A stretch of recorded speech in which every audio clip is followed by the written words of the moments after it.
આપ સર્વને મારા જય શ્રી કૃષ્ણ.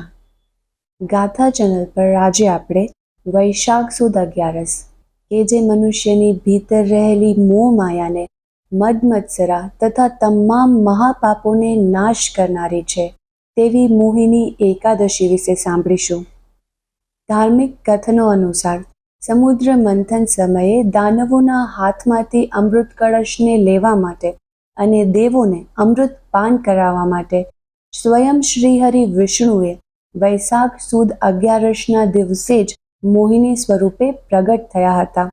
તેથી જ વૈશાખ સુદ 11ને મોહિની એકાદશી કહેવામાં આવે છે. આ એકાદશી તમામ મહાપાપોનો નાશ કરે છે. વળી તેના વ્રતના પ્રતાપે દુઃખ દારિદ્ર્ય દૂર થાય છે અને સમૃદ્ધિ મળે છે.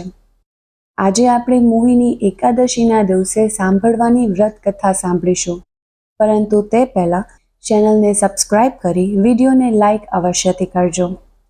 મોહિની એકાદશીની વ્રત કથા. પૂર્વકાળે પુરાણ પ્રસિદ્ધ સરસ્વતી નદીના કિનારે આવેલી સિદ્ધ નગરીમાં રાજા સિદ્ધસેનનું શાસન હતું. નગરીમાં એક ઘણો જ ધર્મિષ્ઠ વણિક રહેતો હતો. એને 5 પુત્રો હતા: સુમતિ, કીર્તિબુદ્ધિ, મેઘાવી, સકૃત અને દુષ્ટબુદ્ધિ. મોટા 4 પુત્રો પિતા જેવા જ દયાળુ અને ગુણવાન હતા, જ્યારે સૌથી નાનો પુત્ર એના નામ પ્રમાણે જ દુષ્ટ બુદ્ધિનો હતો. દુર્ગુણોનો ભંડાર હતો. યુવાન થતાં એ દુર્જન, વ્યભિચારી, વ્યસની અને વેશ્યાગામી બની ગયો. પુત્રનું આવું પતન જોઈ એના માતા પિતાએ એનો ત્યાગ કર્યો. સગાવાલા પણ એનાથી દૂર રહેવા લાગ્યા. દુષ્ટ બુદ્ધિએ પોતાની પાસે જે કંઈ ધન હતું એ બધું ઉડાડી નાખ્યું. ધન ખલ્લાસ થઈ જતા એ ચોરી કરીને પોતાના મોજ શોખ પૂરા કરવા લાગ્યો. એક વખત ચોરી કરતા એ પકડાઈ ગયો. રાજાના સૈનિકોએ એને ઢોરની જેમ માર્યો અને ઘોર જંગલમાં મૂકી આવ્યા. જેનામાં ઊભા થવાની શક્તિ પણ રહી ન હતી એવો દુષ્ટ બુદ્ધિ તરસ લાગતા પગ ઢસડતો ઢસડતો એક સરોવર કિનારે આવ્યો. ત્યાં એક મહાતપસ્વી ઋષિ સ્નાન કરી રહ્યા હતા. સ્નાન કરીને બહાર નીકળેલા ઋષિએ પોતાનું વસ્ત્ર નીચોવીને ઝાટક્યું અને એના છાંટા દુષ્ટ બુદ્ધિ પર પડ્યા.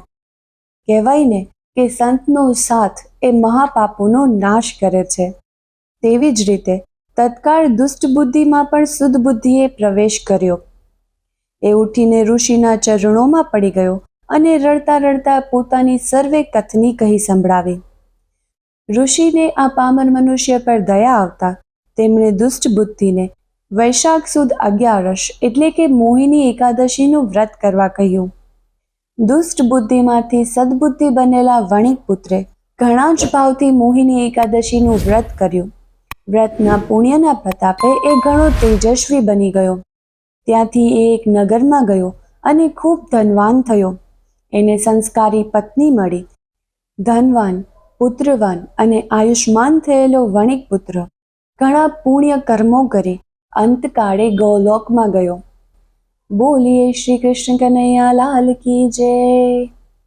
હે ભાવિકો, જેવું આ વ્રત વણિક પુત્રને ફળ્યું એવું સૌને ફળજો. જય શ્રી કૃષ્ણ.